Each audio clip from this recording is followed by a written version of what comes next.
A'udzu billahi minasyaitonir rajim. Bismillahirrahmanirrahim. Niat bersembahyang Jumat. Nah, ini dibicarakan tentang niat bersembahyang Jumat. Berarti niat sembahyang Jumat.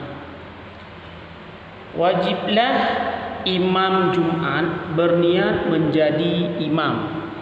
Bagi tunggu imam Jumat wajib genit drogu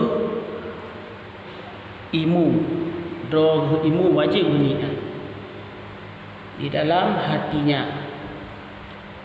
Dan bacaan usalli fardal jum'ati raka'ataini imaman lillahi ta'ala. Ya, wajib genit drogu cekak dengan kata-kata imam. Karena yang adalah yang wajib. Demikian juga si makmum, maka imaman diganti dengan makmum. Begitu juga bagi makmum, wajib legetanya tanid makmuman lillahi ta'ala. Wajib dan juga doa sebagai makmum. Faedah: bila seorang hanya mendapat satu rakaat Jumat, maka wajib ditambah satu rakaat lagi setelah imam memberi salam. Berarti dalam sembahyang Jumat la istilah masbuh. Faham tak?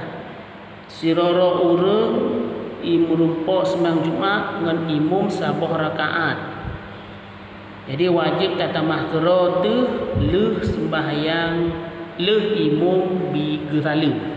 Ya, artinya saya masbuk. Dan apabila didapatinya imam telah iktidal rakaat kedua, maka wajiblah dituruti imam itu dengan niat sembahyang Jumat.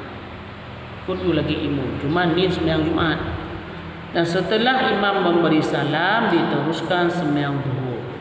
Ya, nyali tanya tang berumpok sembahyang Jumat, bak rakaat kedua tunggu imam, bak ruku ada kala.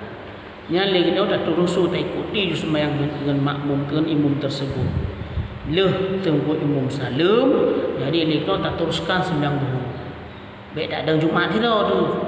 Jadi diteruskan laju sembahyang zuhur. Karena sembahyang Jumat adalah wajib untuk berjamaah.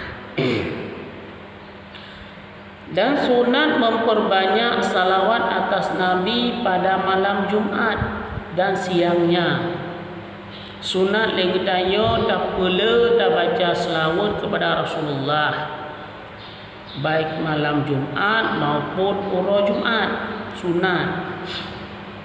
Dan membaca surat Al-Kahfi, ya, buh malam Jumat, ura Jumat. Dan mandi hari Jumat sunat, ya. Dan memakai wangi-wangian dan segera pergi ke masjid. Bagah-bagah dayak masjid sunat, ayo bagah-bagah dayak masjid waktu ura Jumat. Dan mendengar khutbah dengan diam. Tadi dengar khutbah. Ya, wallahu a'lam bissawab.